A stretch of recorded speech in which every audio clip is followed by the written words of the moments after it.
Assalamualaikum dan salam sejahtera kepada semua penonton dan juga subscriber. Terima kasih kerana dah tekan subscribe dan lonceng. Pada yang belum ataupun baru terjumpa channel ni, dijemput menekan subscribe dan lonceng untuk notifikasi awal video-video terbaru yang keluar daripada channel ini. Baik. Okey. Seperti tajuk dalam thumbnail yang korang dah tengok, kemanakah menghilangnya dokumen memorandum dan Datuk Seri Najib sendiri, semalam, ketika mesyuarat. Hilang daripada radar. Tak dapat dikesan. Tapi kita tahu kalau dah namanya politik, maka politik lah ia. Tapi adakah dokumen memorandum itu pun nak dipolitikkan? Persoalan kat situ. Dan juga yang paling penting kita perlu tahu, apa dah jadi dengan dokumen memorandum yang diberi oleh PPIM dan ke mana ia sekarang, di manakah keberadaannya. Jom kita mulakan.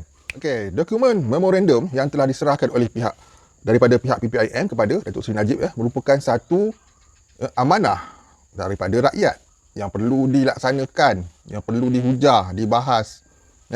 Okey. Malang sekali Datuk Seri Najib pun tak ada nampak muka pada mesyuarat khas. Dan tiada disebut langsung tentang isi kandungan memorandum itu, perjuangan itu terhenti di situ. Okey, kita pun dah tahu dah apa yang dah berlaku semalam. Korang boleh follow video aku yang lepas, yang sebelum ni, semalam aku buat, dan juga pada channel-channel lain pun korang boleh tengok apa yang berlaku semalam. Sangat menghampakan. Okey, hampa tu akan hilang, akan ditelan waktu, kekecewaan tu. Namun, yang menjadi persoalannya ialah ke manakah perginya dokumen memorandum itu. Sepanjang yang kita tahu, ia telah diserahkan kepada Datuk Seri Najib dan Presiden UMNO sendiri pun dah menelitinya dan dah menyatakan isi kandungannya apa. Okey. Dan malang sekali ini tidak keluar. Itu jelas menandakan bahawa apa yang terkandung dalam memorandum itu tidak mampu dilaksanakan. Jadi bagi aku sendirilah, bagi pandangan aku peribadi, sekiranya sesuatu benda itu tidak mampu nak dilakukan, maka baik tak perlu dibentang. Kerana ia hanya akan menambahkan rasa malu dan memburukkan nama baik. Tapi ini soal kepentingan rakyat dan nampaknya kepentingan rakyat telah pun dipolitikkan. Itu dalam bahasa yang mudahnya. Okey, kita katakanlah dokumen memorandum itu sekarang ni berada di tangan Datuk Seri Najib. Okey, ataupun pada tangan Presiden UMNO sendiri. Dan sekiranya memorandum itu diserahkan by hand, melalui tangan kepada Perdana Menteri, adakah korang merasakan dokumen itu akan diteliti dan akan disemak dan akan berlaku sesuatu terhadap dokumen itu? Okey, sorry to say, minta maaf aku bercakap, rasanya tidak akan ambil apa-apa perhatian pun terhadap dokumen memorandum itu. Dan ternyata dokumen memorandum itu akan menjadi satu, boleh masuk dalam ni lah, arkib negara sebagai bahan sejarah satu hari nanti. Bukan kita nak mempelecehkan dokumen itu, kita nak dokumen itu dibentang dan dihujah, tapi senyap. Okey, kalau dibagi pada tangan Perdana Menteri pun tak jadi apa-apa. Tidak akan mengubah apa-apa pun yang berlaku, yang telah pun berlaku. Aku tahu isu ni masih lagi panas, isu yang panas lah, dan ramai yang kecewa, pecarum yang sangat-sangat memerlukan pengeluaran itu untuk meneruskan kehidupan. Memang sangat kecewa lah apa yang berlaku ni. Dengan, kalau benda tu dah jadi bahan politik, dia akan jadi politik lah. Itu je lah aku boleh cakap. Dan okey, semoga dokumen memorandum itu tidak menjadi bahan politik. Tapi bagi akulah, kalau dah sampai ke tahap mesyuarat khas pun tak disebut juga, maka peluang untuk memorandum itu diketengahkan sangatlah tipis. Dan macam aku cakap tadi dah, dia akan jadi bahan sejarah je lah. Tak tahu mana pergi sekarang ni.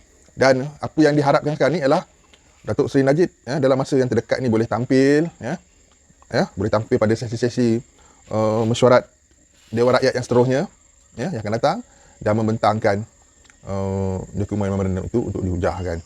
Itu je lah yang kita boleh harap. Okay, sebab apa yang dah berlaku, biarlah berlaku. Dah pun berlaku, tak boleh nak diulang lagi. Tapi pada masa hadapan masih ada lagi mesyuarat-mesyuarat di Dewan Rakyat, dan perlu untuk dibentang, dihujahkan dokumen itu. Kerana amanat rakyat ni kalau dipersiakan, kesannya mendalam, mendalam kepada ahli politik sendiri, kerana banyak sebab dia, kita boleh faham. Salah satu dia PRU, pilihan raya apa semua. Seseorang ahli politik, seseorang menteri itu tidak boleh menjadi pemimpin sekiranya tidak disokong. Mungkin disokong oleh kawasan parlimen tertentu, tapi secara amnya rakyat menolak. Itu je lah kita boleh sampaikan. Justifikasi yang sebenarnya janganlah dipolitikkan keperluan rakyat. Itu je lah. Cara nak politik kan banyak isu lain buat boleh politik ya. Tapi kalau isu yang melibatkan sesuatu tuntutan ya, yang dibuat oleh rakyat melalui NGO yang agak terkenal juga, dan senyap gitu je, maka nampak sangatlah benda tu jadi bahan politik. Okey. Dan hilangnya ya, pejuang-pejuang KBSP ni daripada radar pun menjadi satu tanda soal ya. Dan kita boleh jawab sendiri dengan fikiran masing-masing bahawa itu ialah satu sandiwara politik ya. Kenapa tak hadir sedangkan itu mesyuarat khas ya? Anda perlu hadir ya, untuk membentangkan dan untuk memberi hujah dan menyokong, membantu pengeluaran USP ya. Sebab kita bukan nak tumpu pada bangsa banjir saja. PKP yang berlarutan yang 2 tahun tu dah tuntut lama dah, dan sebelum banjir pun kan. Jadi apalah salahnya jika tuntutan itu dibawa ke tengah pada masa yang sesuai, pada kesempatan yang sesuai. Tapi tak ada ya, hilang daripada radar. Renung kan ya apa yang aku sampaikan ni ya. Kalau kita nak kecewa, semua orang kecewa, ramai orang kecewa. Kemanakah hilangnya pejuang-pejuang yang dulu lantang bersuara dan bersama dokumen-dokumennya sekali.